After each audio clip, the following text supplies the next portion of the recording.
What's going on, guys? Welcome back to WrestleRant, where every single Tuesday I, Graham G.S. Matthews, break down all the pay-per-views that I watch on the WWE Network. And today we're talking WWF In Your House 15, A Cold Day in Hell from May 11th, 1997. So kicking off the show, Hunter Hearst Helmsley taking on Flash Funk. In a pretty decent opening match, Flash Funk, despite the outdated character, just a lousy gimmick. The guy was a great wrestler. I thought he not really carried. Triple H did his just due in this matchup as well, but he kind of worked a boring in-ring style. I thought Flash Funk really kind of brought this match to another level. Not a great opener, but still good for what it was. I thought he was what really made this match enjoyable, a large factor in making this match really good. But in the end, it was Hunter Hearst Helmsley going over, 1 month ahead of his match with, I think even at this point, he was still feuding with Mankind. That feud kind of kicked off on Shock on Saturday night, the night before this pay-per-view. The following month, he would go on to become the 1997 King of the Ring, so it was very imperative that he won on this show to kind of further his momentum going into that tournament and subsequent victory.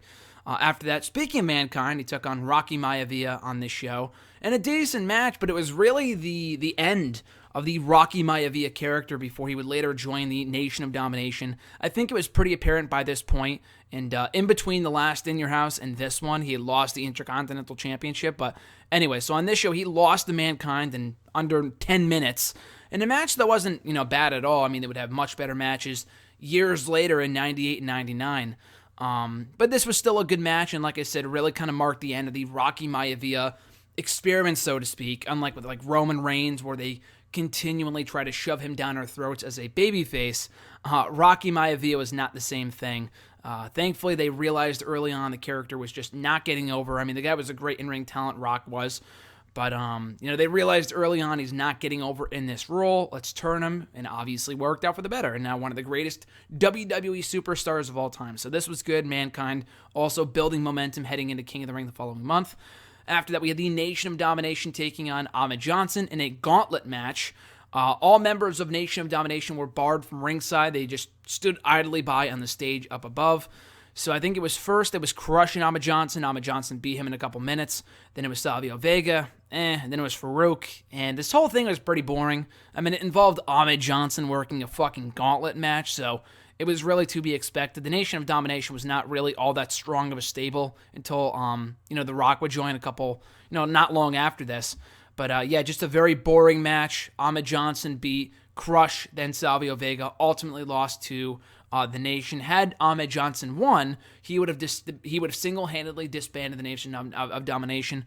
Was not to be. They would stay intact with their victory on this show. After that, we had a no-holds-barred match between Ken Shamrock and Vader. Not really no-holds-barred. I mean, you just couldn't win via pinfall or submission. Or really, the only way you could win was via submission. So it was basically an MMA-style matchup. Ken Shamrock scoring the victory. I believe this was his premier appearance on a WWE pay-per-view in the ring anyway. In terms of a wrestling role, I know he was a special guest referee at WrestleMania 13.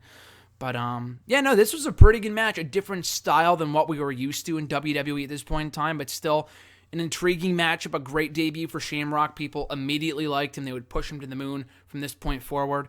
A good, different style of match, not what you would normally see from a WWE show.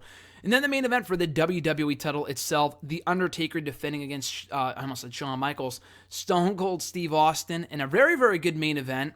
Really kind of...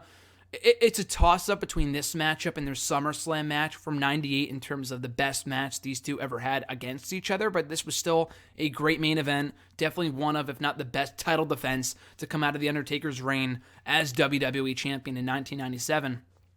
And you had the Hart Foundation at ringside, whose chairs were vacated throughout the entire evening at ringside. Then they would come by, cause distractions throughout the entire matchup, and then interfere afterwards. After The Undertaker successfully retained his championship, they would come in the ring afterwards, attack both guys, and then to close out the show, Stone Cold Steve Austin would lay out The Undertaker with a Stone Cold Stunner, and that's just the kind of guy that he was, and that was In Your House 15, A Cold Day in Hell. So The Undertaker's still your WWE champion.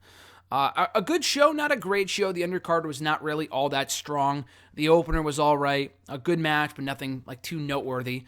Mankind and Rocky Maivia, not a great match, but really just kind of notable and newsworthy for being the final match of the Rocky Maivia character before they would turn him. The Ahmed Johnson Nation of Domination Gauntlet match was basically what you would expect it to be. Shamrock and Vader, pretty good match. Main event I thought was great. So really a one-match show with the main event. Overall, not a bad show, kind of in the middle in terms of in-your-house pay-per-views. One of the better ones, I would say, if I had to rank it between best and worst. It would probably be closer to the top than the bottom. But still a good show, not a must-see show. That would be Canadian Stampede from that July of 97, which was fucking amazing, and one of the best top-to-bottom crowds, one of the best top-to-bottom cards I've ever seen, with one of the most electric crowds I've ever seen in WWE history. So I'll be talking all about that. In my next WrestleRant video next Tuesday.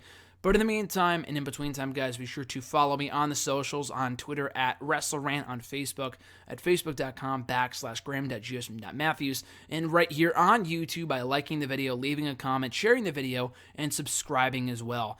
So that being said, guys, have a great rest of your week. I'm Graham GSM Matthews, and I'll catch you folks down the road.